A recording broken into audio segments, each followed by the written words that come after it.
Hello everyone, এই ভিডিওটা second semester জেনারেলের স্টুডেন্টদের জন্য। তো আমাদের সেকেন্ড সেমিস্টার জেনারেলে ম্যাথের যে সিলেবাস রয়েছে আর কি, সেটা হচ্ছে ডিফারেনশিয়াল ইকুয়েশন। এবং আমাদের সিলেবাস কিন্তু প্রায় কমপ্লিট, জাস্ট দুটো চ্যাপ্টার আমাদের বাদ রয়েছে। কিন্তু আজকে আমি যে ভিডিওটা করছি এটা আমরা নতুন কিছু শুরু করছি না। যেহেতু আমি এদিন এক্সাম নেব, সেহেতু যারা ব্যাচে পরে পড়তে এসছে, যাদের অলরেডি ফার্স্টের দিকে কিছু চ্যাপ্টার হয়নি, তারা রিকোয়েস্ট করেছে যে 1 এবং 2 নম্বর চ্যাপ্টারটা আমি যদি একটা ভিডিওর মাধ্যমে বুঝিয়ে দিই তাহলে তাদের খুব সুবিধা হয় আর কি। তো ওই জন্য আমি আজকে প্রথম দুটো চ্যাপ্টার এই ভিডিওটা একটু বলে দেওয়ার চেষ্টা করছি। তো প্রথম চ্যাপ্টারটায় যেটা রয়েছে আমাদের, সেটা হচ্ছে basic ideas of ordinary differential equation. Ordinary differential ইকুয়েশনের যে একটা প্রাথমিক ধারণা বা ডেফিনেশন, সেই সম্বন্ধে আমরা এই চ্যাপ্টারটা আলোচনা করব। এবং এক্ষেত্রে বলে রাখি যে প্রথম দুটো চ্যাপ্টারই কিন্তু সেক্ষেত্রে তোরা ক্লাস 12-এ অলরেডি করে এসছিস আর কি, ডিফারেনশিয়াল ইকুয়েশন। তো এখানে আমরা আর একবার একটুখানি আলোচনা করছি ব্যাপারগুলো। সবার ফার্স্টে এখানে যেটা আমরা দেখবো সেটা হচ্ছে order and degree of ordinary differential equation. কোনো একটা অর্ডিনারি ডিফারেনশিয়াল ইকুয়েশন মানে ওডিইর অর্ডার কাকে বলে। ডেফিনেশনটা এরকম, কিভাবে বুঝবি যে ওর অর্ডারটা কত হবে?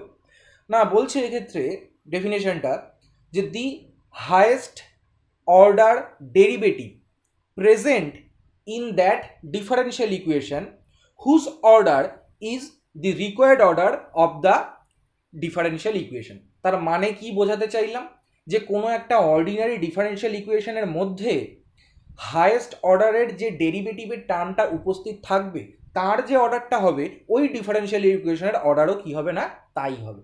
একটা উদাহরণের মাধ্যমে এখানে আমি বলি ব্যাপারটাকে।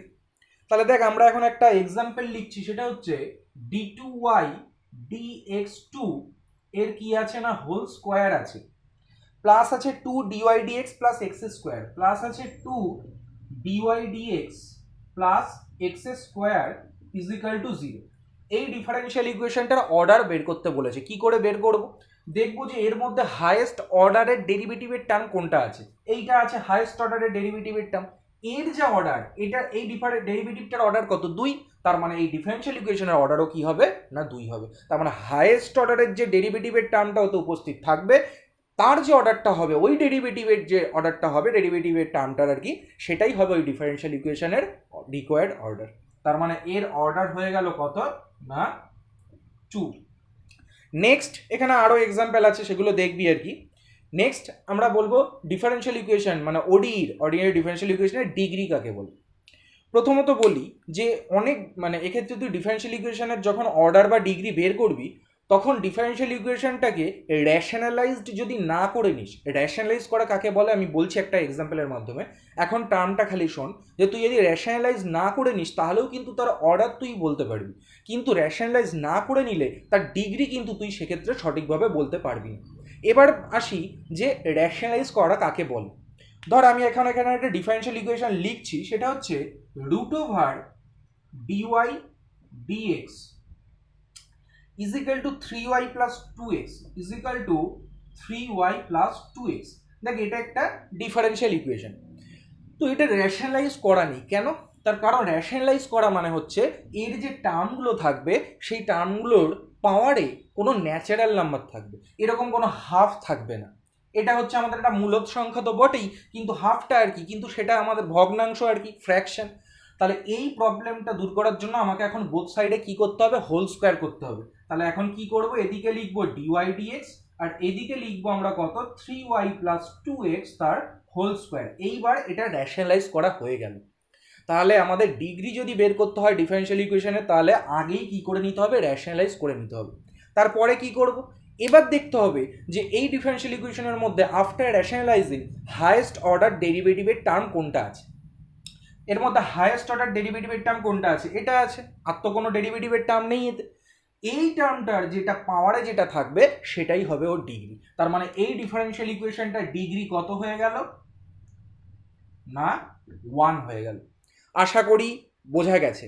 আমরা যদি বলতাম এই ডিফারেনশিয়াল ইকুয়েশনটার ডিগ্রি কত হবে, না এর মধ্যে হাইয়েস্ট অর্ডারের ডেরিভেটিভ কোনটা আছে, এইটা, এর পাওয়ারে কত আছে, 2। তার মানে এই ডিফারেনশিয়াল ইকুয়েশনের ডিগ্রি কত, 2। তার মানে এটার ডিগ্রি কত হয়ে যেত না, 2 হয়ে যেত। আশা করি যে কিভাবে অর্ডার আর ডিগ্রি বের করতে হয় বুঝতে পেরেছিস। ডিগ্রি বের করতে গেলে সবার ফার্স্টে কি করে নিবি, রেশনালাইজ করে নিতে হবে আর কি। তো এক্ষেত্রে যদি এরকম থাকে যে 3/2 তাহলেও হোল স্কোয়ার করতাম, ওই বাই টুটা থাকতো না। যদি হতো 2/3 তাহলে আমরা সেক্ষেত্রে হোল কিউব করতাম দুদিকে, যাতে ওই নিচের 3টাকে আমরা অমিট করতে পারতাম। এইবার আমি বলি যে কিছু ডিফারেন্সিয়াল ইকুয়েশন দেখাই, সেক্ষেত্রে তাদের অর্ডার তো তুই বুঝতে পারবি বা বের করতে পারবি, কিন্তু তাদের ডিগ্রি বের করতে পারবি না।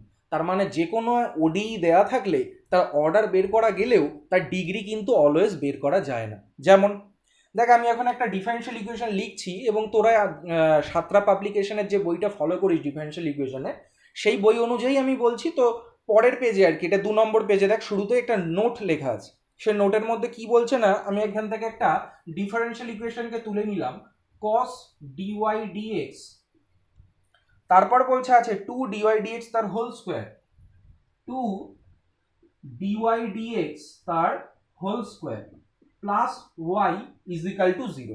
এরকম একটা এক্ষেত্রে আমরা ডিফারেন্সিয়াল ইকুয়েশনকে নিলাম। তখন প্রশ্ন হচ্ছে এর অর্ডার কত।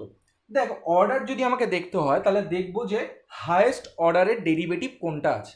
দেখছি হায়েস্ট অর্ডারের ডেরিভেটিভ dy dx আছে এর মধ্যে উপস্থিত, সেটা এখানেই বলি আর এখানেই বলি। হায়েস্ট অর্ডারের dy dx তার অর্ডার কত, 1। তার মানে এই ডিফারেন্সিয়াল ইকুয়েশনের অর্ডার কত হবে, 1 হবে। তাহলে আমরা অর্ডারটা লিখে ফেললাম কত, 1।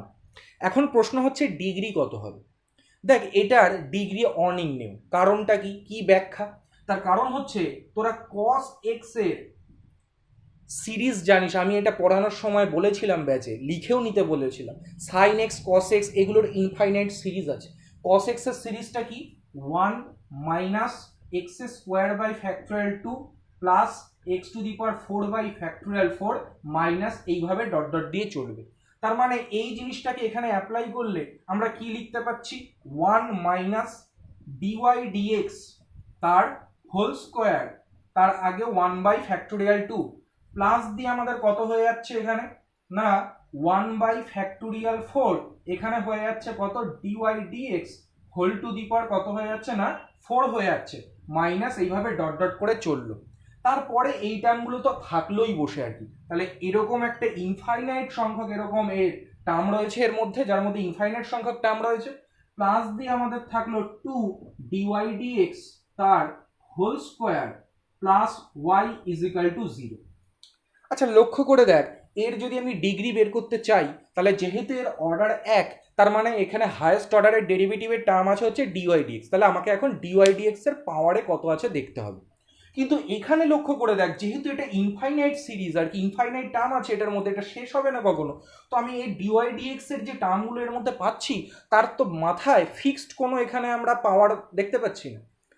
পাওয়ারটা এখানে কোথাও আর কি আমাদের ফিক্স নয়, কারণ এখানে dy dx এর পাওয়ারে আছে 2, এখানে দেখছি আছে 4, এরপরে দেখবো এখানে আছে 6, এখানে আবার দেখছি আছে 2। তার মানে যদি ফিক্সড না হয়, মানে এটাকে যদি আমরা পলিনোমিয়াল আকারে লিখতে না পারি, কার পলিনোমিয়াল, এই ডিফারেন্সিয়াল কোফিশিয়েন্টগুলোর পলিনোমিয়াল, এদেরকে বলা হয় differential coefficient. dy dx d2y dx এটা হচ্ছে ডিফারেন্সিয়াল কোফিশিয়েন্ট বা ডেরিভেটিভ। এদের যদি আমরা পলিনোমিয়াল আকারে লিখতে না পারি, তাহলে কিন্তু সেখান থেকে আমি কিছুতেই ওর ডিগ্রি বের করতে পারবো না। এখন প্রশ্ন হচ্ছে পলিনোমিয়াল আকারে লেখা মানে কি? পলিনোমিয়াল আকারে লেখা মানে এটা একটা সময় এসে স্টপ হয়ে যাবে, এর মধ্যে ফাইনাইট সংখ্যক টার্ম থাকবে, এরকম dy dx বা d2y dx টু ডি, কিন্তু এরকম ইনফাইনাইট অবধি চলবে না। ইনফাইনাইট অবধি চললে এটাকে কখনো আমরা dy dx বা এই আমাদের ডিফারেন্সিয়াল কোফিশিয়েন্টগুলোর আমরা পলিনোমিয়াল বলতে পারবো না। যদি এটা শেষ না হয় কোথাও, তাহলে কিন্তু সেক্ষেত্রে এই dy dx বা যদি এর অর্ডারটা 2 হতো, তাহলে সেক্ষেত্রে d2y dx2 পেতাম। তার মাথার ফিক্সড পাওয়ারটা যে কত, সেটা কিন্তু আমরা নির্ণয় করতে পারবো না, কারণ এখানে দেখছি 2, 4, এরপরে 6 এরকম বাড়তেই থাকবে। সুতরাং এই ডিগ্রিটা কি না, অনির্ণেয়, বের করা যায় না। তার মানে এরকমও ডিফারেন্সিয়াল ইকুয়েশন আছে যাদের অর্ডারটা তো অবশ্যই বের করা যায়, কিন্তু ডিগ্রি কিন্তু বের করা যায় না। তার মানে সব ওডির কিন্তু ডিগ্রি ফাইন্ড আউট করা যাবে না, কিন্তু অর্ডার আমরা মোটামুটি সেক্ষেত্রে সবার ক্ষেত্রেই বলতে পারবো। নেক্সট যেটা আছে 1.2-তে, এটা হচ্ছে linear and non linear ordinary differential equation. এটা কি বলছে একটু বলে দিই আর কি সোজা কথা। কোন একটা ডিফারেন্সিয়াল ইকুয়েশনকে আমরা লিনিয়ার কখন বলবো বা সেক্ষেত্রে মানে নন লিনিয়ার কখন বলবো। আমি একটা ডিফারেন্সিয়াল ইকুয়েশন এখানে লিখছি, সেটা হচ্ছে a not dny dxn plus a one d n minus one y d x n minus one, plus দিয়ে এ টু দিয়েও থাকবে, আমি আর এটা লিখলাম না, লাস্টে আমি লিখে দিলাম a n y is equal to আমাদের এখানে থাকলো কত না এফ এক্স। এই যে ফর্মটা দেখছিস, এই ফর্মের ডিফারেন্সিয়াল ইকুয়েশনকে আমরা বলবো nth অর্ডারের লিনিয়ার ডিফারেন্সিয়াল ইকুয়েশন। যেহেতু এখানে অর্ডারটা কত n, তাহলে nth অর্ডারের লিনিয়ার ডিফারেন্সিয়াল ইকুয়েশন। এখন প্রশ্ন হচ্ছে আমি এটাকে লিনিয়ার কেন বলবো? একটা কথা মাথায় রাখবি, যখন আমি একটা ডিফারেন্সিয়াল ইকুয়েশনকে বলছি লিনিয়ার, তার মানে সেই ডিফারেন্সিয়াল ইকুয়েশনের ডিগ্রি কত হবে না 1 হবে। কিন্তু এটাও মনে রাখবি যে কোনো ডিফারেন্সিয়াল ইকুয়েশনের ডিগ্রি 1 হওয়া মানেই সেটাকে কিন্তু লিনিয়ার বলে না। ডিগ্রি 1 তো হতেই হবে, তার সঙ্গে আরও একটু বেশি কিছু হতে হবে। কি হতে হবে না, সেই ডিফারেন্সিয়াল ইকুয়েশনে যে ডেরিভেটিভগুলো থাকবে এবং যে ডিপেন্ডেন্ট ভেরিয়েবল থাকবে তাদের প্রত্যেকের মাথার পাওয়ারে কত হতে হবে, 1 হতে হবে। কেমন?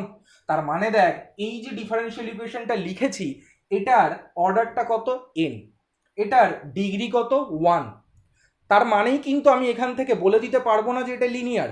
আমার ডিগ্রি 1 তো হতেই হবে, তার সঙ্গে আরও কি মানে আমাদের মাথায় রাখতে হবে এটা লিনিয়ার হওয়ার জন্য, এর যে ডেরিভেটিভগুলো এর মধ্যে থাকবে, মানে এই টার্মটা বা এই টার্মটা বা এই যে ডিপেন্ডেন্ট ভেরিয়েবল এই যে ওয়াই, তাদের প্রত্যেকের মাথার পাওয়ারে কত হতে হবে, 1 হতে হবে। তার মানে এইগুলো সব দেখ 1 আছে। আচ্ছা, একটা জিনিস লক্ষ্য করে দেখ, এই এ নট থেকে শুরু করে এন সম্বন্ধে তো আমি কিছু বলিনি যে ওরা কার ফাংশন বা কি। তাহলে যদি সাপোজ এরা কেউ ওয়াই এর ফাংশন হয়ে গিয়ে বসে থাকে, তাহলে তো সেক্ষেত্রে দেখা যাবে যে ওয়াই এর পাওয়ারে 1 থেকে বেশি হয়ে যেতে পারে, তাহলে তার সেক্ষেত্রে লিনিয়ার থাকবে না। সুতরাং এটা বলে নিতে হবে যে এ নট থেকে শুরু করে এ এন এরা কি হবে, আইদার ফাংশন অফ এক্স হবে অথবা কি হবে, কনস্ট্যান্ট টার্ম হবে। তার মানে তারা এই ওয়াই বা এই ডেরিভেটিভগুলোর পাওয়ারে কোনো কন্ট্রিবিউট করতে পারবে না। তার মানে কি বললাম, এই টাইপের একটা ডিফারেন্সিয়াল ইকুয়েশন, সেটাকে আমরা কি বলবো না nth order linear differential equation. কখন বলবো, যদি আমরা দেখি যে এই কোভিশিয়েন্টগুলো সব সেক্ষেত্রে কি হয়ে গেছে, function of x, either function of x অথবা কনস্ট্যান্ট। তার মানে এদের মধ্যে কেউ কেউ ফাংশন অফ এক্স হতে পারে, কেউ কনস্ট্যান্ট হতে পারে, এছাড়া যেন অন্য কিছু না হয়। কেমন? এই গেল nth অর্ডার একটা লিনিয়ার ডিফারেন্সিয়াল ইকুয়েশন। এবার যদি আমি বলি একটা first order linear differential equation কিরকম দেখতে হবে, তাহলে তার ফর্মটা হবে এরকম। ফার্স্ট অর্ডার মানে ডিওয়াই ডিএক্সটাই সর্বোচ্চ ডেরিভেটিভ, প্লাস আমরা এখানে লিখতে পারি এ ওয়ান ওয়াই ইজিক্যাল টু এখানে লিখে দিলাম এফ এক্স। এই এ ওয়ানটা আইদার ফাংশন অফ এক্স অথবা কনস্ট্যান্ট, আর এফ এক্সগুলো তো সব ফাংশন অফ এক্স আছেই আর কি, বা কনস্ট্যান্টও হতে পারে ডান দিকে, তাতেও কোনো প্রবলেম নেই। কেমন? নেক্সট যদি আমি এক্ষেত্রে বলি যে একটা সেকেন্ড অর্ডারের লিনিয়ার ডিফারেন্সিয়াল ইকুয়েশনের মানে জেনারেল ফর্মটা কিরকম হবে, কত হবে, এখানে হাইয়েস্ট কত থাকবে, সেকেন্ড অর্ডার বলেছি d two y d x two, plus কত হবে বি ওয়ান ডিওয়াই ডিএক্স হবে, প্লাস কত হবে বি টু ওয়াই হবে, ইজিক্যাল টু ডান দিকে কত থাকবে, এফ এক্স থাকবে। এখানেও সেই b one b two f x এটা সবই কি হবে না, আইদার ফাংশন অফ এক্স অথবা কি হবে না, কনস্ট্যান্ট হবে। কেমন?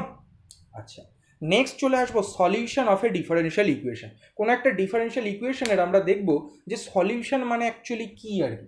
সলিউশন মানে আমরা সবাই জানি ডিফারেন্সিয়াল ইকুয়েশনটাকে সলভ করার ফলে আমরা সেক্ষেত্রে যে লাস্টে এসে যে ভ্যালুটা পাবো বা যে ফাংশনটা পাবো আর কি, সেটাকে আমরা বলি যে ওর সলিউশন।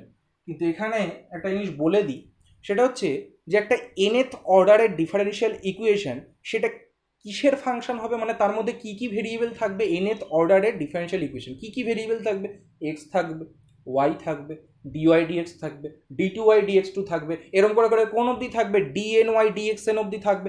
তার মানে এটা একটা ফাংশন অফ কি হয়ে যাবে, function of x y d y d x, এরকম করে করে কোন অবধি চলবে, ডিএন ওয়াই, এটা কিন্তু এন, কেমন, ডিএন ওয়াই ডিএক্স এন। এই জিনিসগুলোর ফাংশন হবে একটা কি না, nth অর্ডারের ডিফারেন্সিয়াল ইকুয়েশন। আমি কিন্তু লিনিয়ার বলিনি, জাস্ট nth অর্ডারের ডিফারেন্সিয়াল ইকুয়েশন। এবার এখানে বলছে দেখ যে এই যে ডিফারেন্সিয়াল ইকুয়েশনটা বললাম এর solution y is equal to gx হবে, এই ফাংশনটা এর সলিউশন হবে কখন, যদি এই y এর জায়গায় আমরা gx বসালে এটাকে স্যাটিসফাই করে। তার মানে যদি কি হয়ে যায়, ফাই অফ x, gx, এটা dy dx মানে কত হবে g ড্যাশ x হবে, এরকম করে করে একদম শেষে কত হয়ে যাবে g two the power n x হয়ে গেল। এইটা যদি সেক্ষেত্রে 0 হয় তাহলে এই y gx টাকে কি বলবো, এই ডিফারেনশিয়াল ইকুয়েশনের সলিউশন বলবো।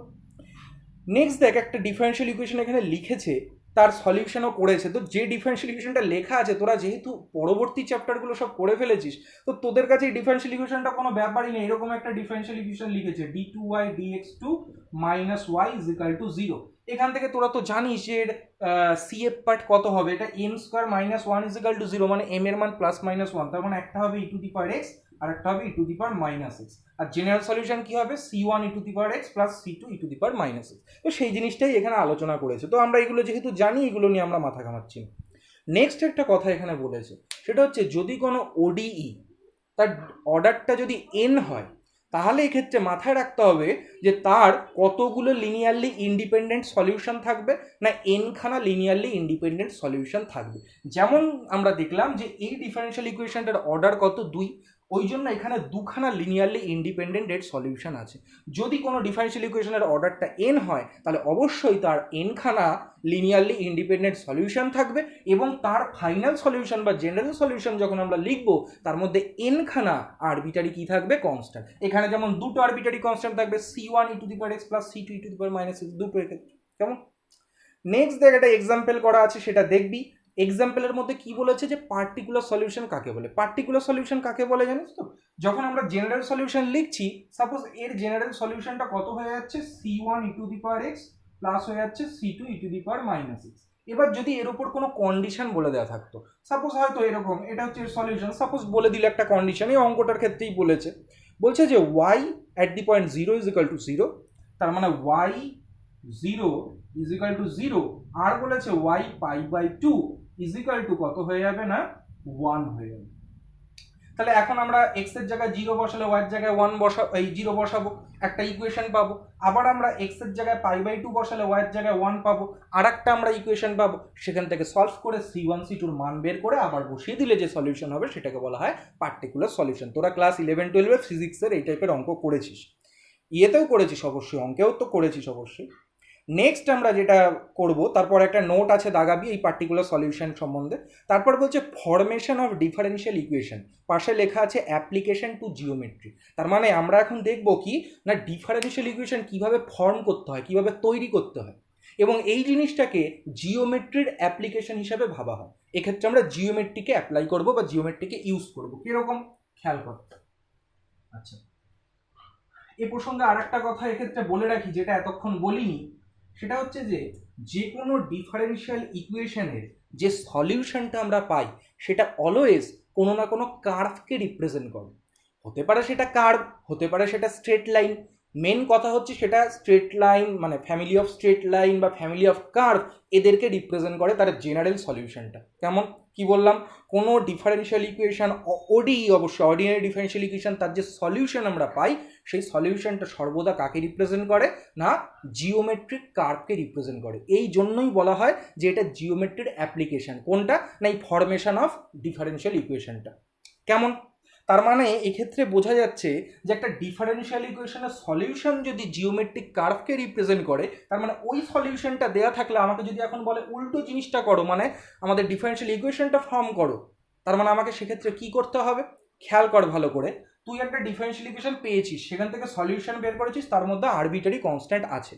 এখন তোকে উল্টো কাজটা করতে দেওয়া হলো, মানে ফরমেশন করতে বলে দেওয়া হলো।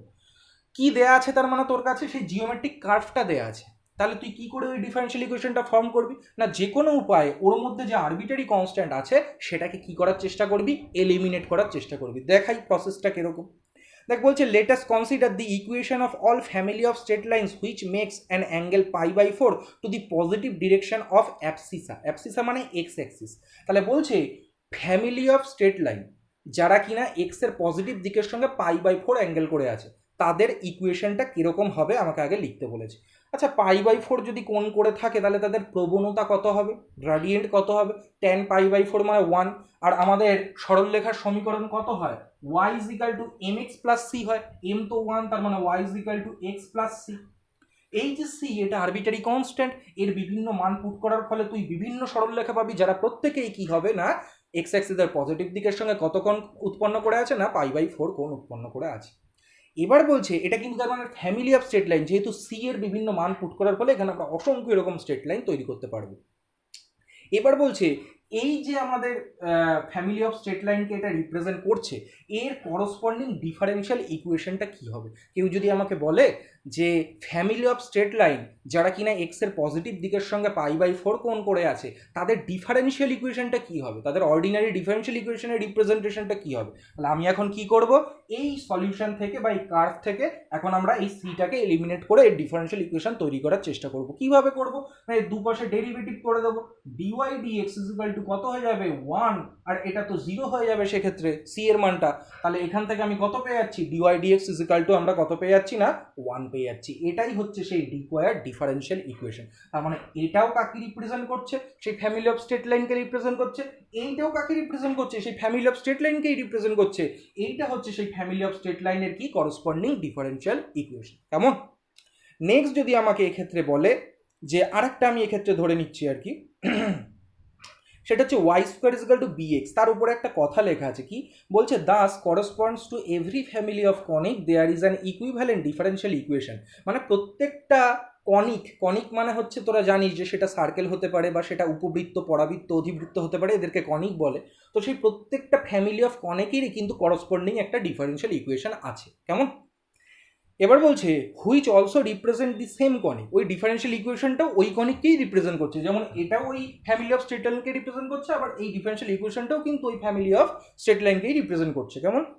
নেক্সট বলেছে যে ক্যান বি অবটেইনড, মানে সেই ডিফারেনশিয়াল ইকুয়েশনটাকে আমরা কিভাবে অবটেইন করতে পারি, by eliminating the arbitrary constants. মানে এই যেভাবে আমি আরবিটারি কনস্ট্যান্টটাকে এলিমিনেট করলাম, সেই কার্ভ থেকে ওই আরবিটারি কনস্ট্যান্টকে এলিমিনেট করে বা কনিকের ইকুয়েশন থেকে আমরা আরবিটারি কনস্ট্যান্টকে এলিমিনেট করে আমরা তার করসপন্ডিং ডিফারেনশিয়াল ইকুয়েশনটা তৈরি করতে পারি। নেক্সট এখানে আরেকটা কথা বলা হচ্ছে যে further it is also to be noted that number of arbitrary constant of the expression of a conic in Cartesian or polar coordinates will be same as the order of the corresponding differential equation. কেমন আমি একটু বলি, বলছে যে কোনো একটা দেখা যাচ্ছে কার্ভ দেওয়া আছে, ফ্যামিলি অফ কার্ভ দেওয়া আছে, ফ্যামিলি অফ স্ট্রেট লাইন দেওয়া আছে, যাই হোক না কেন, তার মধ্যে দেখবি যতগুলো আরবিটারি কনস্ট্যান্ট আছে তার সংখ্যা যা হবে, ওর করসপন্ডিং যে ডিফারেনশিয়াল ইকুয়েশনটা হবে, যে ডিফারেনশিয়াল ইকুয়েশনটা ওর থেকে আমি তৈরি করেছি, তার অর্ডার কত হবে, তত হবে। এখানে কতগুলো আরবিটারি কনস্ট্যান্ট আছে, একটা, তাহলে এখান থেকে যে ডিফারেনশিয়াল ইকুয়েশন তৈরি করেছি তার অর্ডার কত হয়েছে, 1। আমি আরেকটা দেখাই, আরেকটা এরকম দেখাচ্ছি, দেখ y² = bx। ধর আরেকটা আমি লিখলাম ফ্যামিলি অফ কি না, এটা হয়ে গেল প্যারাবোলা, অধিবৃত্ত আর কি, তোরা জানিস এটা অধিবৃত্ত সমীকরণ। তো এই ক্ষেত্রে এখন আমি বি কে এলিমিনেট করে এর করসপন্ডিং ডিফারেনশিয়াল ইকুয়েশন তৈরি করব। তার মানে কি হয়ে যাবে, 2y dy dx, দুপাশে x এর সাপেক্ষে ডেরিভেটিভ কর, এটা হয়ে যাবে b।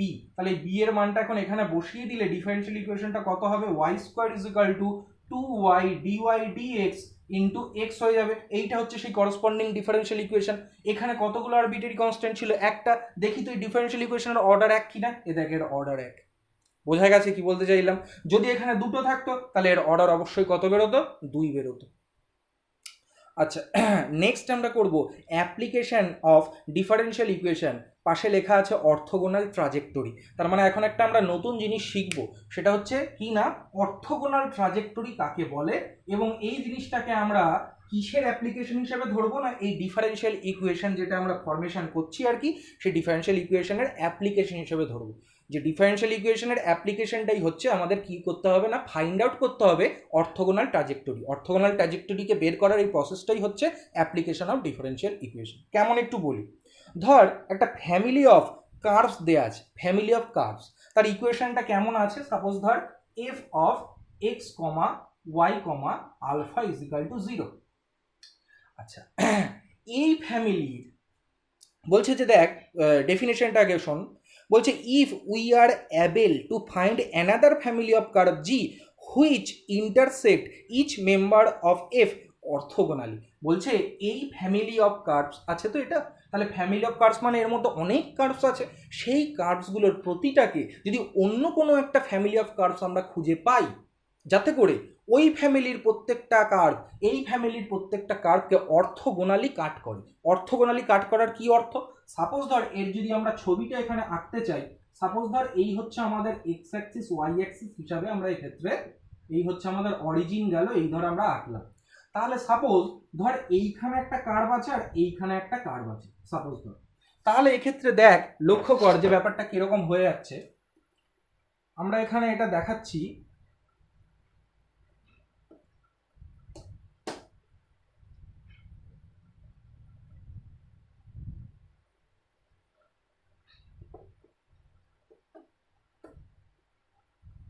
ধর এই ব্যাপারটা হচ্ছে কেমন। এক্ষেত্রে আমি কি করলাম না, এই যে কার্ভটাকে করেছিলাম, এই কার্ভটা ধর এই ফ্যামিলির কোনো একটা কার্ভ আছে। তার মানে এইটা কোন ফ্যামিলি থেকে আসছে, f of x comma Y comma alpha is equal to 0।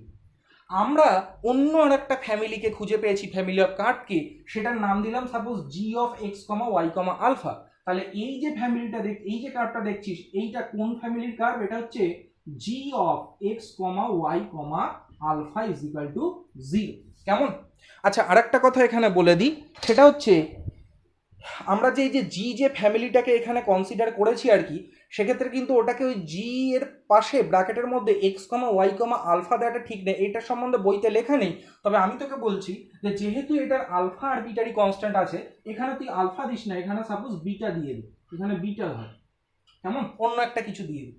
তাহলে যদি দেখা যায় যে এই ফ্যামিলির প্রতিটা কার্ভকে এই ফ্যামিলির প্রতিটা কার্ভ অর্থোগোনালি কাট করেছে, তার মানে যে পয়েন্টে কাট করেছে সেই পয়েন্টে যদি এই দুটো কার্ভের আমরা ট্যানজেন্ট বের করি, সেই ট্যানজেন্টের মধ্যবর্তী অ্যাঙ্গেলটা কত হয়ে যাবে, π/2 হয়ে যাবে।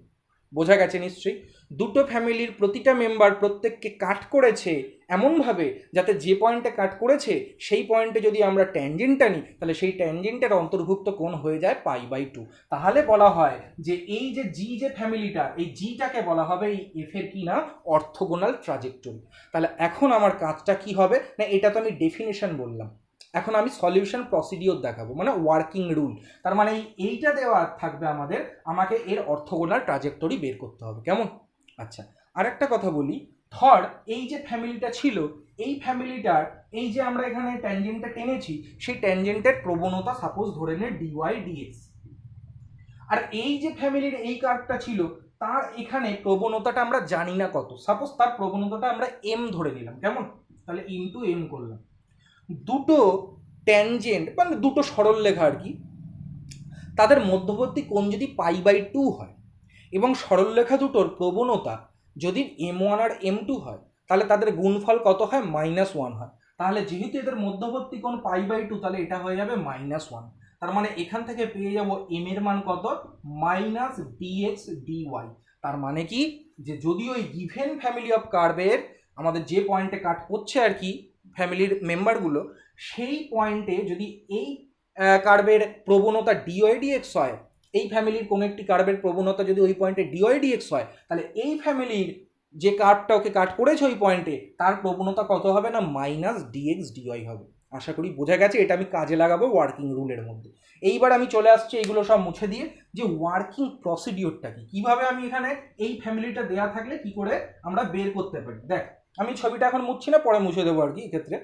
তো দেখ, আমাকে এখন বলে দিয়েছে যে এই ফ্যামিলিটা দিয়ে এর অর্থোগোনাল ট্রাজেক্টরি বের করতে। সবার ফার্স্ট কাজ আমরা এক্ষেত্রে কি করব না, আমরা এক্ষেত্রে ডিওয়াই ডিএক্স বের করবো। এই জিনিসটা যাই থাকবে এটার উপর ডিডিএক্স মানে অ্যাপ্লাই করব, এক্স এর সাপেক্ষে ডেরিভেটিভ করব। তাহলে করলে পরে একটা ডিওয়াই ডিএক্স এর টার্ম পাবো এক্ষেত্রে, সেটাকে বাঁদিকে লিখে দিই, d y dx is equal to, দেখ এখন আর কি কি থাকবে এর মধ্যে, এক্স থাকবে, ওয়াই থাকবে, সেই আলফাই থাকবে। সাপোজ এটাকে ধরে নিলাম f1 of x comma Y comma alpha. আশা করি বোঝা গেছে।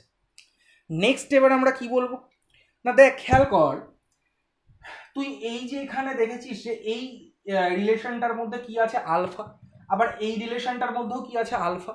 যদি এই দুটো রিলেশন থেকে আমরা আলফাকে এলিমিনেট করে দিই, তাহলে যে রিলেশনটা পাবো তার মধ্যে কি থাকবে, সেটার নাম যদি আমি ফাই দিই, তার মধ্যে কি থাকবে না, এক্স থাকবে, ওয়াই থাকবে, আর কি থাকবে, ডিওয়াই ডিএক্স থাকবে, ইজিক্যাল টু কি হবে, 0।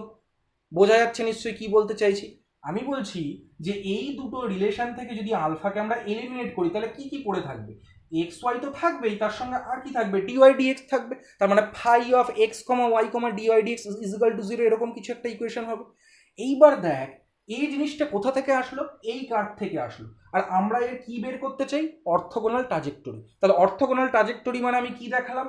এই যে ওর যে অর্থোগোনাল ট্রাজেক্টরিটা হবে আর কি, যে কার্ভটা হবে আর কি, সেই কার্ভের প্রবণতা কত হবে? মাইনাস ডিএক্স ডিওয়াই হবে। তার মানে এই ডিওয়াই ডিএক্স এর জায়গায় এখন আমাকে কত পুট করতে হবে? Minus dx dy. তাহলে আমি কত পেয়ে যাব না, phi of x comma Y comma minus dx dy is equal to 0। তাহলে দেখ, বোঝ ভালো করে, এইটা হচ্ছে একটা ডিফারেনশিয়াল ইকুয়েশন। কার ডিফারেনশিয়াল ইকুয়েশন? না এই কার্ভের অর্থোগোনাল ট্রাজেক্টরির ডিফারেনশিয়াল ইকুয়েশন। এবার আমার কাজটা কি? এই ডিফারেনশিয়াল ইকুয়েশনকে সলভ করব, সলভ করে একটা আরবিটারি কনস্ট্যান্ট নিয়ে আসবো, সেটার নাম সাপোজ বিটা দেবো। তাহলে এর সলিউশনটা কিরম টাইপের দেখতে হবে? Some function G of x comma Y comma beta is equal to 0 এরকম দেখতে হবে। এইটাই হয়ে যাবে এই ফ্যামিলির কি না? Orthogonal trajectory. তার মানে ওয়ার্কিং রুলটা আমি কি বলতে চাইলাম? প্রথমে আমরা যে গিভেন ফ্যামিলি অফ কার্ভ থাকবে সেখান থেকে ডেরিভেটিভ করে ডিওয়াই ডিএক্সকে বাদিকে রেখে বাকি এক্স ওয়াই আলফাকে অন্যদিকে নিয়ে আসলাম। এটা এক্স ওয়াই আলফার ফাংশন হলো। এরপর এই দুটো রিলেশন থেকে আলফাকে এলিমিনেট করলাম, করে এরকম একটা রিলেশন পেলাম। আমি এই কার্ভটার থেকে এটা পেয়েছি, আমি এর অর্থোগোনাল ট্রাজেক্টরি বের করতে চাই, সুতরাং ডিওয়াই ডিএক্স এর জায়গায় মাইনাস ডিএক্স ডিওয়াই বসালাম। এইটা একটা ডিফারেনশিয়াল ইকুয়েশন। কার ডিফারেনশিয়াল ইকুয়েশন? ওই অর্থোগোনাল ট্রাজেক্টরির ডিফারেনশিয়াল ইকুয়েশন। তাহলে ওকে যদি এখন আমি সলভ করি তাহলে যে কার্ভটা পাবো সেটাই কি হয়ে যাবে? না অর্থোগোনাল ট্রাজেক্টরি হয়ে যাবে। এই হচ্ছে আমাদের ওয়ার্কিং রুল। নেক্সট বলেছে এই ওয়ার্কিং রুলটা যদি আমরা পোলার কোঅর্ডিনেটের ক্ষেত্রে আলোচনা করি তাহলে কি হবে? এটা তো আমি কার্টেশিয়ানের ক্ষেত্রে আলোচনা করলাম, কিন্তু যদি এটাকেই আমি পোলারের ক্ষেত্রে আলোচনা করি তাহলে ওয়ার্কিং রুলটা কিরকম হবে সেটা এখন আমি দেখাবো। খেয়াল কর, লক্ষ্য কর ভালো করে। বলছে এটা যদি পোলারে হতো তাহলে ফাংশনটা কিসের ফাংশন হতো? না আর হতো, থিটা হতো, এবং সেক্ষেত্রে আলফা থাকতো আর কি আমাদের। তাহলে এখন পোলারে হলে এটা সাম ফাংশন অফ কি হয়ে যেত? আর theta alpha is equal to 0। সেখান থেকে আমি কার সাপেক্ষে এটাকে ডেরিভেটিভ করতাম। বইতে এরপরে আর ডিটেলসে বলে দেয়নি, যেহেতু আগে কার্টেশিয়ানটাই ডিটেলসে বললো, একবারে লিখে দিয়েছে, আমি এখানে বলে দিচ্ছি। এখানে কার সাপেক্ষে ডেরিভেটিভ করতাম? থিটার সাপেক্ষে। তাহলে বাঁ দিকে কত পেতাম? ডি আর ডি থিটা পেতাম। এটা সাপোজ ফাংশন অফ কি হয়ে যেত? না আর থিটা আলফা, আগের বার যেরকম হলো। এই দুটো রিলেশন থেকে কাকে এলিমিনেট করতাম? আলফাকে। করলে পরে একটা রিলেশন পেতাম, তার মধ্যে কি কি থাকতো? Phi of r theta d r d theta is equal to 0। আগের বার আমরা কি করেছিলাম? এখানে ডিওয়াই ডিএক্স ছিল, মাইনাস ডিএক্স ডিওয়াই দ্বারা রিপ্লেস করেছিলাম। আর এইবার কার দ্বারা রিপ্লেস করব? R theta minus r square, এখানে হয়ে যাবে d theta d r, maybe d two নেই তো, ডি থিটা ডি আর, হ্যাঁ d theta d r is equal to 0। তাহলে এইটুকু একটু মনে রাখিস, আগের বার ছিল ডিওয়াই ডিএক্স কে রিপ্লেস করেছিলাম মাইনাস ডিএক্স ডিওয়াই দিয়ে, এখন আমরা ডিআর ডি থিটাকে রিপ্লেস করবো minus r square D theta DR দিয়ে। তার মানে এটা কার ডিফারেনশিয়াল ইকুয়েশন? সে অর্থোগোনাল ট্রাজেক্টরি ডিফারেনশিয়াল ইকুয়েশন। তাহলে এটাকে এখন সলভ করব, সলভ করে একটা কার্ভ পাবো। সেই কার্ভটার মধ্যে কি কি থাকবে? আর থাকবে, থিটা থাকবে, আর একটা আরবিটারি কনস্ট্যান্ট থাকবে বিটা। এইটাই হয়ে যাবে এই ফ্যামিলি অফ কার্ভের কি? Orthogonal trajectory in polar coordinates. আর লাস্টে একটা নোট আছে, এই নোটটায় কি বলেছে? বলছে যদি এটা অর্থোগোনাল ট্রাজেক্টরি না হয়, সাপোজ এই যে আমরা দেখছি ফ্যামিলি অফ কার্ভ তারা ইন্টারসেক্ট করেছে, এই মাঝখানে কত কোণ উৎপন্ন হচ্ছে? π/2। বলছে যদি π/2 কোণ উৎপন্ন না হয়ে যদি অন্য কোনো কোণ উৎপন্ন হতো, সাপোজ আলফা বা থিটা আর কি, যে কোনো কোণ, সেটা 30 ডিগ্রি হতে পারে, 40 ডিগ্রি হতে 45 ডিগ্রি হতে পারে, সেক্ষেত্রে তার ওয়ার্কিং প্রসিডিওরটা কি ছিল? এবার আমি এইটা দেখাতে যাই। তাহলে কি বলছি নোটের মধ্যে লাস্টে কি আছে? বলছে to find a trajectory, orthogonal বলছে না, অর্থোগোনাল মানে তো তাদের সেই ট্যানজেন্টের মধ্যবর্তী অ্যাঙ্গেল π/2। বলছে যদি π/2 ছাড়া কোনো অ্যাঙ্গেল হয় সেক্ষেত্রে কি করে বের করবো? ইনস্টিড অফ অর্থোগোনাল ট্রাজেক্টরি, মানে ইনস্টিড মানে ছাড়া, অর্থোগোনাল ট্রাজেক্টরি ছাড়া, in Cartesian coordinates we have replace dy dx by, কি বলছে যে ডিওয়াই ডিএক্সকে আমরা কার দ্বারা রিপ্লেস করবো। আগের বার অর্থোগোনাল ট্রাজেক্টরিতে ওই প্রসিডিওর দেখানোর সময় ডিওয়াই ডিএক্সকে কার দ্বারা রিপ্লেস করলাম? মাইনাস ডিএক্স ডিওর দ্বারা। আর এবার বলছে ডিওয়াই ডিএক্সকে কার দ্বারা রিপ্লেস করতে? না এই জিনিসটার দ্বারা রিপ্লেস করতে, ডিওয়াই ডিএক্স এটাকে রিপ্লেস করব এই জিনিসটা দ্বারা, কত? Dy dx minus tan theta by 1 plus dy dx tan theta. এই থিটাটা কি? থিটাটা হচ্ছে সেই মধ্যবর্তী অ্যাঙ্গেল, যেটা এখানে π/2 ছিল, এখানে π/2 ছাড়া যা খুশি হতে পারে। তার মানে এটা কিন্তু জেনারেল কেস।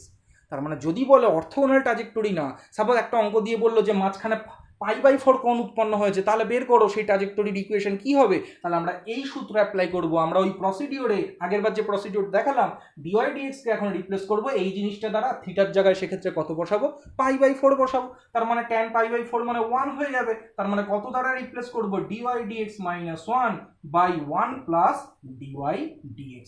এবং তারপরে আবার আমরা কি করব না, ইন্টিগ্রেশন করব, করে যে সলিউশনটা আমরা পাবো সেটা কি হয়ে যাবে, সেই ট্র্যাজেক্টরির তো ইকুয়েশন হয়ে যাবে, যেটা কিনা ওই ট্র্যাজেক্টরির সঙ্গে π/4 কোণ উৎপন্ন করেছিল। তো এইটা কিন্তু আমাদের নোটে লাস্টে আলোচনা করে দেওয়া আছে। এইটা হচ্ছে আমাদের ফার্স্ট চ্যাপ্টার গেল। এর ইলাস্ট্রেটিভ এক্সাম্পলগুলো তো দেখবি, আর অঙ্ক তো সব গ্রুপে দিয়ে দিয়েছে। আমি একটু দেখি টাইম কতটা আছে, যাতে আমি সেকেন্ড চ্যাপ্টারটা এর মধ্যে বুঝিয়ে দিতে পারি কিনা।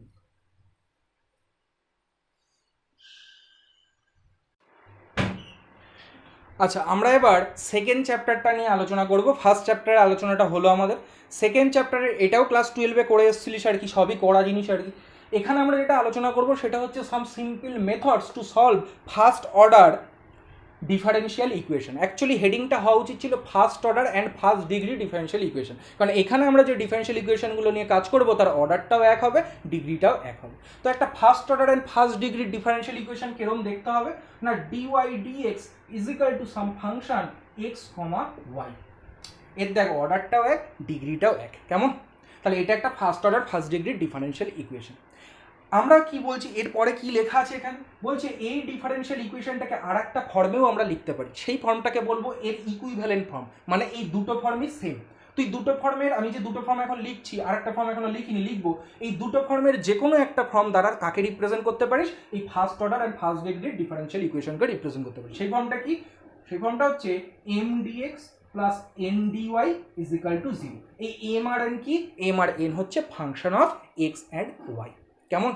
তাহলে এই ফর্মও যাক, এই ফর্মও তাই। এখন প্রশ্ন হচ্ছে স্যার এই ফর্ম থেকে আপনি কি করে এই ফর্মে আসলেন, তার কারণ এটাকে আমরা ফ্র্যাকশনাল পার্টে লিখে কোনাকুনি গুণ করে সব এক সাইডে এনে এই ফর্মের আকারে আমরা সাজাতে পারি। সুতরাং এই ফর্ম আর এই ফর্ম কিন্তু সেম ফর্ম, মনে রাখিস। এই ফর্ম বা এই ফর্মের দ্বারা কাকে রিপ্রেজেন্ট করছি, যে কোনো একটার দ্বারা ফার্স্ট অর্ডার আর ফার্স্ট ডিগ্রি একটা অর্ডিনারি ডিফারেন্সিয়াল ইকুয়েশনকে আমরা রিপ্রেজেন্ট করছি, কেমন? এবার আমরা বিভিন্ন মেথড নিয়ে এই চ্যাপ্টারে তো আলোচনা করবো যে এই ধরনের ইকুয়েশন সলভ করার ক্ষেত্রে। তো এগুলো বলার আগে দেখ এখানে দুটো ক্রাইটেরিয়া আছে, সেই ক্রাইটেরিয়াটা দুটো নিয়ে একটু বলি। একটা হচ্ছে এক্সিস্টেন্স ক্রাইটেরিয়া আর একটা হচ্ছে ইউনিকনেস ক্রাইটেরিয়া। এক্সিস্টেন্স ক্রাইটেরিয়াটা কি বলছে, বলছে যে এই যে একটা ডিফারেন্সিয়াল ইকুয়েশন নিয়েছি ফার্স্ট অর্ডার ফার্স্ট ডিগ্রির, এর সলিউশন এক্সিস্ট করবে, একটা ক্রাইটেরিয়া বা একটা কন্ডিশন স্যাটিসফাই এখন যদি করে, মানে আমি বলবো সেই কন্ডিশনটা, সেই কন্ডিশন যদি স্যাটিসফাই করে তাহলেই এই ডিফারেন্সিয়াল ইকুয়েশনের সলিউশন এক্সিস্ট করবে। আর যেহেতু এক্সিস্ট করবে ওই জন্য এই কন্ডিশনের নাম হয়েছে বা ক্রাইটেরিয়ার নাম হয়েছে এক্সিস্টেন্স ক্রাইটেরিয়া। ক্রাইটেরিয়া এই কন্ডিশনটা কি বলছে, যে solution of this equation exist if f is uniformly bounded, continuous and a single valued real function over its domain D in the xy plane। তাহলে কি বললাম, তুই এখন এই যে কথাগুলো বলছি ইউনিফর্মলি বাউন্ডেড বা কন্টিনিউয়াস, এরা সবই কিন্তু মাল্টি ভেরিয়েবল ফাংশন, মানে এখানে একের বেশি এখানে ভেরিয়েবলের ফাংশন এগুলো। সুতরাং এক্ষেত্রে কিন্তু তুই কন্টিনিউটি বা ইউনিফর্মলি বাউন্ডেড এই ব্যাপারগুলো বুঝবি না। ওই জন্য আমি বলবো যে এই দুটো ক্রাইটেরিয়াকে জাস্ট মনে রাখিস, পরীক্ষায় আসলে এটা লিখতে যেন পারিস। আমাদের অঙ্ক করার ক্ষেত্রে এদের কিন্তু কোনো ভূমিকা সেক্ষেত্রে থাকবে না, কিন্তু যদি 2 নম্বরে আসে এক্সিস্টেন্স বা ইউনিকনেস ক্রাইটেরিয়া, সেক্ষেত্রে যেন লিখতে পারিস সেটাকে। তাহলে আবারও বলছি ক্রাইটেরিয়াটা হচ্ছে এফকে কি হতে হবে, uniformly bounded, continuous and a single valued real function over its domain, মানে যে অঞ্চলের উপরে ডিফাইন করা আছে, over its domain in the d in the XY plane, কেমন? এটা গেল এক্সিস্টেন্স ক্রাইটেরিয়া। এবার আসি ইউনিকনেস ক্রাইটেরিয়া। কি বলছে, সলিউশন এখন এক্সিস্ট করে গেছে, কিন্তু সলিউশনটা যে ইউনিক হবে তার গ্যারান্টি কোথায়, বলছে ইউনিক হবে, একটা কন্ডিশন বলছে, সেই কন্ডিশন স্যাটিসফাই করলে বলছে ইউনিক হবে। কন্ডিশনটা কি, তার নাম হচ্ছে এখন ইউনিকনেস ক্রাইটেরিয়া। বলছে দি solution of this differential equation is unique if it satisfied pickers theorem.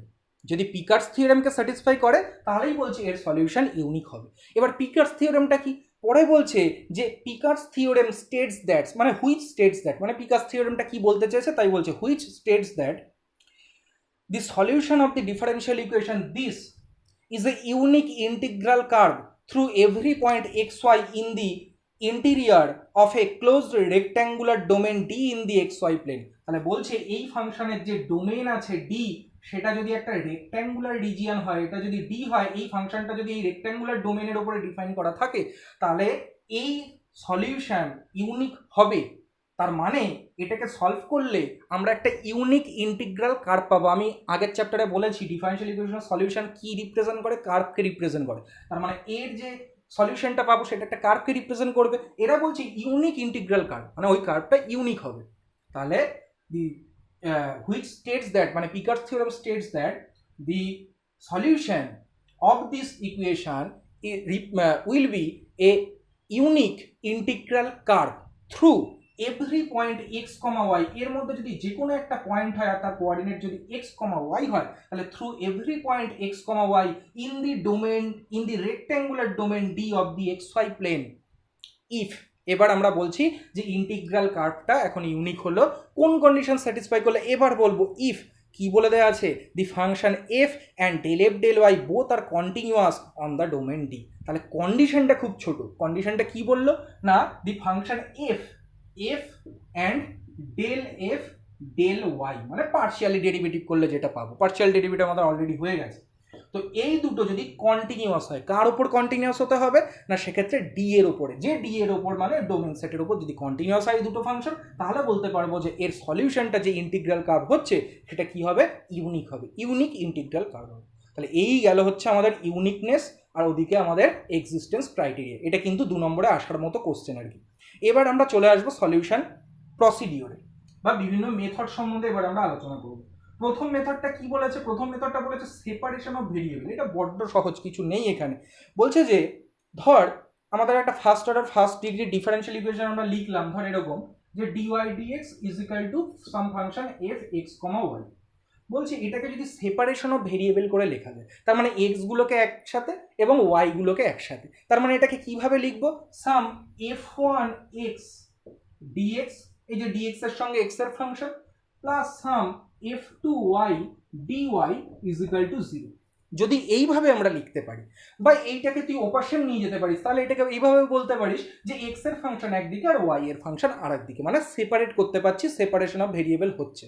তাহলে এর সলিউশন কিভাবে করব না, কোনো ব্যাপার না, এমনি ইন্টিগ্রেশন করে দেবো। এই জিনিসটাকে এক্স এর সাপেক্ষে করবো, এটাকে ওয়াই এর সাপেক্ষে করবো, তারপরে আমরা একটা কি দেবো, আরবিটারি কনস্ট্যান্ট সি দিয়ে দেবো, সলিউশন বেরিয়ে গেল।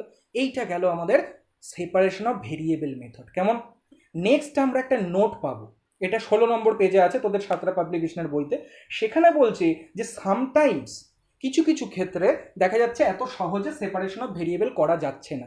সেক্ষেত্রে কি বলছে, বলছে সেক্ষেত্রে transformation on dependent variable is required to separate the variable. তার মানে কি, তার মানে দেখ এখানে ডিপেন্ডেন্ট ভেরিয়েবল কে, ওয়াই, তাহলে দেখা যাচ্ছে ওয়াই এর কিছু ট্রান্সফরমেশনের মাধ্যমে, ট্রান্সফরমেশন মানে আমি এক্ষেত্রে বলি চেঞ্জ অফ ভেরিয়েবলকে বা সাবস্টিটিউশনকে ট্রান্সফরমেশন বলে। এর অনেকগুলো নাম, তুই বলতে পারিস ট্রান্সফরমেশন, বা বলতে পারিস চেঞ্জ অফ ভেরিয়েবল, বা বলতে পারিস সাবস্টিটিউশন। তার মানে ওয়াই এর জায়গায় এখন একটা অন্য কোনো ভেরিয়েবল নিয়ে আসবো, বা ওয়াই এর মানে Y is equal to some অন্য কোনো একটা ভেরিয়েবলের ফাংশন হিসাবে সেটাকে ধরবো।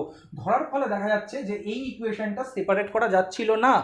যদি সেপারেট করা যায় খুব সহজে, তাহলে তো এইভাবে করবো। যদি সেপারেট করা না যায়, তাহলে ওয়াই ইজ ইকুয়াল টু একটা অন্য কোনো ভেরিয়েবলের আকারে সেখানে বসালে দেখা যাচ্ছে যে তারপরে এই ভেরিয়েবলগুলো আলাদা হয়ে গেল। তার মানে হয়তো ওয়াইকে আমি ইউ এর দ্বারা লিখলাম, মানে ইউ এর ফাংশন করে লিখলাম, তাহলে ওই ওয়াই এর জায়গায় ওই ইউ এর ফাংশন, সাপোজ ধর y is equal to phi u বসালাম, বসানোর ফলে দেখছি এটা সেপারেট করা যাচ্ছে। তাহলে এখন কোন কোন ভেরিয়েবল আছে, এক্স আর ই আলাদা করা গেল। তাহলে এইভাবে আমরা সলিউশন বের করলাম। লাস্টে সেই ইউ এর জায়গায় আবার কত বসিয়ে দেবো, ওয়াই ইজ ইকুয়াল টু যদি ফাই ইউ হয়, তার মানে ইউকেও নিশ্চয়ই আমরা ওয়াই এর আকারে বের করতে পারবো। সেই ইউ এর জায়গায় আবার ওয়াই এর ফাংশন লাস্টে এসে বসিয়ে দিলে সলিউশন হয়ে গেল। এই হচ্ছে সেপারেশন অফ ভেরিয়েবল মেথডটা গেল। এবার বলবো হোমোজেনিয়াস ইকুয়েশন, 2.2-তে আছে। হোমোজেনিয়াস ইকুয়েশন কাকে বলে না, দেখ হোমোজেনিয়াস মানে হচ্ছে ধর এরকম আমাদের ডিফারেনশিয়াল ইকুয়েশন দেয়া আছে, সেক্ষেত্রে এই যে ফাংশনটা এটাকে আমরা হোমোজেনিয়াস বলবো, অফ ডিগ্রি এন ডিগ্রির হোমোজেনিয়াস। কখন বলবো, যদি এই এফ এক্স কমা ওয়াই কে আমরা x to the power n into some function, ওরা এখানে কত ধরেছে, ফাই ওয়ান ধরেছে, phi one of y by x এইভাবে লিখতে পারি, অথবা y to the power n into some function phi two of x by y এই আকারে লিখতে পারি। তাহলে যদি কোনো ফাংশনকে এই আকারে লেখা যায় বা এই আকারে লেখা যায় তাহলে ওকে বলে যে একটা nth ডিগ্রির বা nth অর্ডারের যাই বলিস না কেন হোমোজেনিয়াস ফাংশন। তাহলে এখন আমার যে ফার্স্ট অর্ডার ফার্স্ট ডিগ্রির ইকুয়েশন দেওয়া আছে সেখানে এই এফটা কি হয়ে গেছে, n ডিগ্রির একটা হোমোজেনিয়াস ফাংশন হয়ে গেছে। কেমন? এবার দেখ কি বলছে যে সলিউশন প্রসিডিওরটা কি। সলিউশন প্রসিডিওরে বলছে যে তুই যখনই এরকম পেয়ে গেলি তখন কি জানিস যে এর আর একটা ইকুইভ্যালেন্ট ফর্ম কি ছিল, m dx plus n dy is equal to zero. M dx plus n dy is equal to zero. ভালো করে খেয়াল কর। তাহলে আমরা কি দেখালাম? প্রথমে আমরা দেখালাম যে একটা ডিফারেন্সিয়াল ইকুয়েশন দেয়া আছে যার মধ্যে এফটা একটা এন ডিগ্রির হোমোজেনিয়াস ফাংশন। এখন আমরা যেটা বলছি সেটা হচ্ছে যে হোমোজেনিয়াস ইকুয়েশন মানে এই যে যেটা হোমোজেনিয়াস হলো এন ডিগ্রি সেটাকে যদি আমি এই ফর্মে না লিখে এই ফর্মে লিখতাম তাহলে সেক্ষেত্রে হোমোজেনিয়াস কখন বলতাম? যদি সেক্ষেত্রে এম আর এন দুজনেই homogeneous function of X and Y হতো অফ সেম ডিগ্রি, মানে দুজনে এন ডিগ্রির হোমোজেনিয়াস ফাংশন হতো এক্স অ্যান্ড ওয়াই। এমটাও এন ডিগ্রির homogeneous function X and Y, এনটাও এন ডিগ্রির homogeneous function of X and Y. তাহলে আমরা বলতে পারবো যে এটা হোমোজেনিয়াস ইকুয়েশন। কেমন?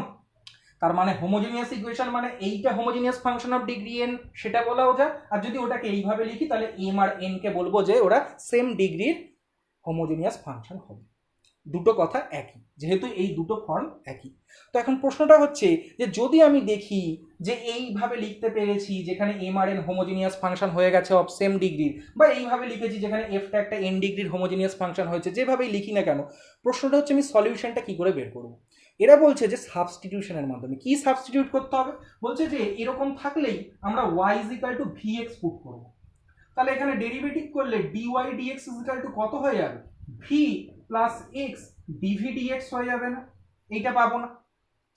এবার একটা জিনিস লক্ষ্য কর, দেখ এখান থেকে আমরা কি বলতে পারি। দেখ তো এখান থেকে কি লেখা যায়? M dx is equal to minus n dy লেখা যায় না? তার মানে dy dx is equal to কি লেখা যায়? মাইনাস এম বাই এন লেখা যায় না? আচ্ছা দেখ এমটাও তো সেম ডিগ্রির ছিল আর এনটাও সেম ডিগ্রি, মানে এম আর এন সেম ডিগ্রির হোমোজেনিয়াস ইকুয়েশন। তার মানে এমটাকেও লেখা যাবে x to the power n some phi one y by x করে, আবার এদিকে এনটাকেও লেখা যাবে x to the power n some function phi two of y by x করে। নিশ্চয়ই লিখতে পারবো। দেখ x to the power n x to the power n কেটে গেল, বইতে কিন্তু এত ডিটেলসে এই জিনিসগুলো লেখা নেই। এবার দেখ আমরা কি করতে পারি, এই যে দেখছিস phi one by phi two হয়েছে আমাদের এখানে, সেই জিনিসটাকে আমরা একটা সিঙ্গেল নাম দিতে পারি, মানে এইটাও তো ওয়াই বাই এক্স এর ফাংশন, এটাও ওয়াই বাই এক্স এর ফাংশন, সামনে মাইনাস আছে, এই টোটালটাকে ধরে আমি সাম function Y Sai of y by x করে লিখতে পারি। তার কারণ এই টোটালটা ওয়াই বাই এক্স এর ফাংশন, ওই জন্য ওটার নাম দিয়ে দিলাম সাই অফ ওয়াই বাই এক্স। খেয়াল কর, দেখ এবার কিভাবে লিখছি। ডিওয়াই ডিএক্স এর জায়গায় কত বসাবো? V plus x dv dx বসিয়ে দিলাম। কেমন? আর এখানে সাই অফ ওয়াই বাই এক্স মানে কত বসাবো? ভি বসাবো। তাহলে দেখ কি হয়ে গেল, এরপরে এখানে করে দিচ্ছি। দেখ তো ভি আর এক্স কে এবার আলাদা করা যায় কিনা। এই ভি কে ওপাশে নিয়ে যায়, তাহলে এদিকে কত থাকবে? এক্স ডিভি ডিএক্স থাকবে, আর ওই দিকে কত হয়ে যাবে? সাই ভি মাইনাস ভি হয়ে যাবে। তাহলে এটাকে তো লিখতেই পারি আমরা এইভাবে, কিরকম না, dv by psi v minus v is equal to dx by x. এই দেখ সেপারেশন অফ ভেরিয়েবল হয়ে গেল। এবার কি করব? ইন্টিগ্রেশন চাপিয়ে দেবো, প্লাস একটা কি করব? সি করব, সলিউশন হয়ে গেল। লাস্টে এসে ভি এর জায়গায় কত বসাবো? ওয়াই বাই এক্স আবার বসিয়ে দেবো, আগের ভেরিয়েবলে ফিরে যাব। আশা করি বোঝা গেছে। নেক্সট বলছে 2.3-তে equation reducible two homogeneous form. তার মানে বলছে এখন এক ধরনের ইকুয়েশন পাবো যেটা কিনা হোমোজেনিয়াস তো নয়, কিন্তু সেটাকে রিডিউসেবল মানে হোমোজেনিয়াসে চেঞ্জ করা যায়। সেটা কিরকম একটু দেখে নিই। এরকম ধরনের first order and first degree differential equation আছে যেগুলো কিন্তু হোমোজেনিয়াস ফর্মে থাকে না, কিন্তু সেটাকে হোমোজেনিয়াস ফর্মে রিডিউস করা যায় বা নিয়ে যাওয়া যায়। এরকম দেখি, একটু লক্ষ্য করে খেয়াল কর। ধর আমি এখানে একটা ডিফারেন্সিয়াল ইকুয়েশন, এটা 2.3-তে আছে আর কি। আমরা একটা first order first degree differential equation লিখে নিলাম এই ফর্মে, dy dx is equal to a1x plus b1y plus c1, আর নিচে লিখে নিলাম কত? a2x plus b2y plus c2। খেয়াল কর ভালো করে, দেখ এটা কিন্তু হোমোজেনিয়াস ফর্মে নেই। তার কারণ এখানে এক্স আছে, এখানে ওয়াই আছে, এর মধ্যে তো কোনো ভেরিয়েবল নেই, কাজে এটা উপরেরটাও হোমোজিনিয়াস ফর্মে নেই, নিচেরটাও হোমোজিনিয়াস ফর্মে নেই আর কি সেক্ষেত্রে। কাজে এটা আমাদের হোমোজিনিয়াস ফর্মে নেই, কিন্তু এটাকে আমরা হোমোজিনিয়াস ফর্মে নিয়ে যেতে পারবো। এখন প্রশ্নটা হচ্ছে এই যে হোমোজিনিয়াস ফর্মে নিয়ে যেতে পারবো, তার আবার দুটো কেস আছে। কেস ওয়ানে কি বলছে? কেস ওয়ান বলছে যে if a1 by a2 is equal to b1 by b2 যদি হয়। দেখ এটা একটা স্ট্রেট লাইনের ইকুয়েশন, দেখ এটাও একটা স্ট্রেট লাইনের ইকুয়েশন। এইটা বাই এইটা ইজ ইকাল টু এইটা বাই এইটা, তার মানে এই স্ট্রেট লাইন দুটো কি প্যারালাল, মানে কোথাও ছেদ করবে না। বলছে ইজ ইকাল টু 1 বাই কে ধরতে, যেখানে কে একটা কনস্ট্যান্ট। কেমন? এখন এটা ধরে আমার লাভটা কি হলো খেয়াল কর। দেখ তো এখান থেকে আমরা কি লিখতে পারি, এই কোনাকুনি গুণ করলে সঙ্গে a2 ইজ ইকাল টু কত হয়ে যায়, a1 কে হয়ে যায় না, আর b2 ইজ ইকাল টু কত হয়ে যায়, b1 কে হয়ে যায় না। এবার এই জিনিসগুলো থেকে আমি এখন একটা জিনিস একটা সাবস্টিটিউশন করব, সেটা কি, যে লেট লিখে নেব a1x plus b1y is equal two z ধরে নেব। তাহলে এবার ডেরিভেটিভ কর x এর সাপেক্ষে, তাহলে a1 plus b1 dy dx is equal to কত হয়ে গেল, dz dx হয়ে গেল। dy dx কে এক পাশে রেখে বাদ বাকিগুলোকে অন্যদিকে নিয়ে যা, কত পেয়ে যাবি, 1 বাই b1 ইন্টু কত হয়ে যাবে, dz dx মাইনাস কত হয়ে যাবে, a1। কেমন? এবার এই সবগুলো এখানে বসিয়ে দেবো, তাহলে কত পাবো, dy dx এর জায়গায় বাদিকে 1 by b1 into dz dx minus a1 is equal to a1x plus b1y মানে কত, z, তাহলে z প্লাস c1 বাই, দেখ এবার a2 জায়গায় কত লিখছি, a1 কে, b2 জায়গায় b1 কে, k কে কমন নিলে a1x প্লাস b1y, তার মানে কত, সেই z। তাহলে এটা কত হয়ে যাচ্ছে না, k ইন্টু z হচ্ছে, তাহলে এটা হয়ে যাচ্ছে k ইন্টু z প্লাস কত, c2। এইবার দেখ তো এখান থেকে সেপারেশন অফ ভেরিয়েবল করতে পারি কিনা আমরা। কিভাবে করব, এই b1টাকে আমরা এপাশে গুণ করে দিতে পারি আর a1 কে ওপাশে নিয়ে চলে যেতে পারি।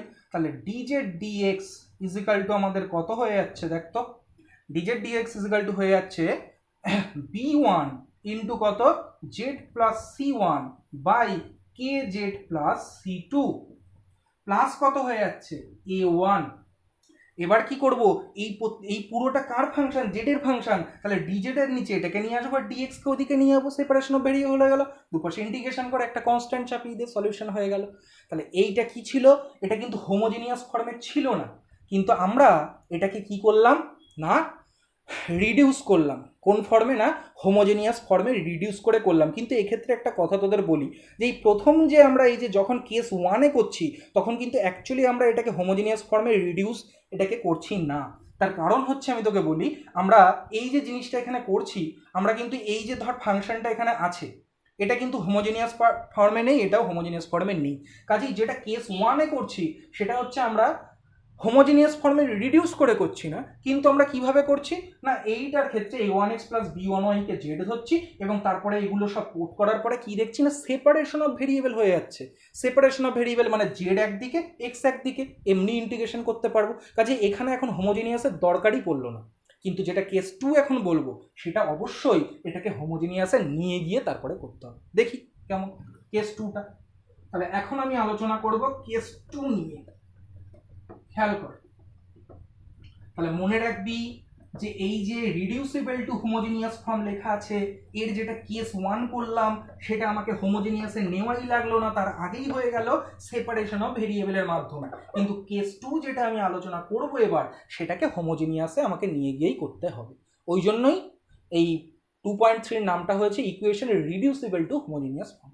এরকম এখন বলছে যে a1 by a2 not is equal to b1 by b2। আগের বার ইজ ইকাল টু ছিল, ইজ ইকাল টু 1 বাই কে ধরেছিল। আচ্ছা, এই a1 by a2 not is equal to b1 by b2 মানে কি, এই দুটো সরলরেখা এখন প্যারালাল না। প্যারালাল না মানে তার একটা পয়েন্টে ছেদ করবে, তাহলে এই সরলরেখা দুটোকে এখন ছেদ করবি মানে সলিউশন বের করবি যে কোন পয়েন্টে ছেদ করেছে। সাপোজ এদের ছেদ বিন্দুটা ধরে নিলাম আলফা কমা বিটা। এ তো ক্লাস 9-এ তোরা এইসব মেথড শিখেছিস, অপনয়ন বা সেক্ষেত্রে বজ্রগুণন করে সলিউশন বের করবি, আলফা কমা বিটা পেলাম। এইবার আমি একটা সাবস্টিটিউশন করব। কি ধরবো, যে let u is equal to ধরে নেব এক্স মাইনাস আলফা আর ভি ইজ ইকাল টু ধরে নেব ওয়াই মাইনাস বিটা। তাহলে এখান থেকে ডিইউ ইজ ইকাল টু কত হয়ে যাবে, ডিএক্স হয়ে যাবে, আর ডিভি ইজ ইকাল টু কত হয়ে যাবে, ডিওয়াই হয়ে যাবে। অতএব dy dx is equal to কত হয়ে যাবে না, ডিভি ডি ইউ হয়ে যাবে। কেমন? এবার দেখ কি করছি, এই জায়গা এইগুলো এখানে বসাবো, কিন্তু তার আগে একটা কথা বলি, খেয়াল কর, এই আলফা বিটাটা তো এই সরলরেখা দুটোর ছেদবিন্দু, তার মানে আলফা বিটা দ্বারা এটাও স্যাটিসফাই করবে, এটাও স্যাটিসফাই করবে। আচ্ছা, এটাকে আলফা বিটা দ্বারা স্যাটিসফাই করালে কত পাই বলতো? এটা একটা কাজ এখানে করে রাখি যেটা কাজে লাগবে আমাদের। কত পাবো? আলফা বিটা দ্বারা এই উপরেরটাকে স্যাটিসফাই করলে a1 alpha plus b1 beta plus c1 is equal to 0। অতএব c1 ইজ ইকুয়াল টু কত হলো? Minus a1 alpha minus b1 beta. Similarly c2 is equal to কত হয়ে যাবে? Minus a2 alpha minus b2 beta. কেমন?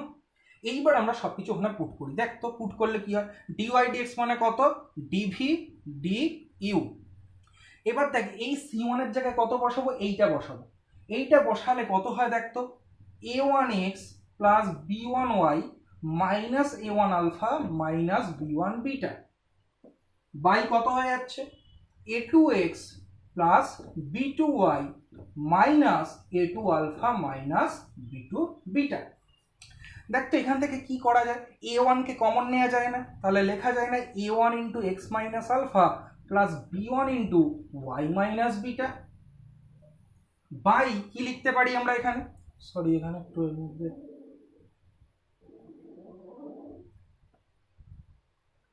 By আমরা কি লিখতে পারি, a2 কে কমন নিলে x minus alpha plus b2 কে কমন নিলে ওয়াই মাইনাস বিটা। লাভটা কোথায় হলো না, এরপরে আমি এখানে করে দিচ্ছি। দেখ বাঁদিকে কত থাকলো? ডিভি ডিইউ থাকলো। দেখ এক্স মাইনাস আলফা মানে কত? ইউ, তার মানে এখানে কত হয়ে গেল? a1 u plus b1 V by কত হয়ে গেল? a2 u plus b2 V. দেখ তো লাভটা কি হলো, এটাও একটা homogeneous function of u and v of degree 1, এটাও homogeneous of degree 1 u and ভিতে। তার মানে এখানে এখন হোমোজেনিয়াসে নিয়ে গেলাম না।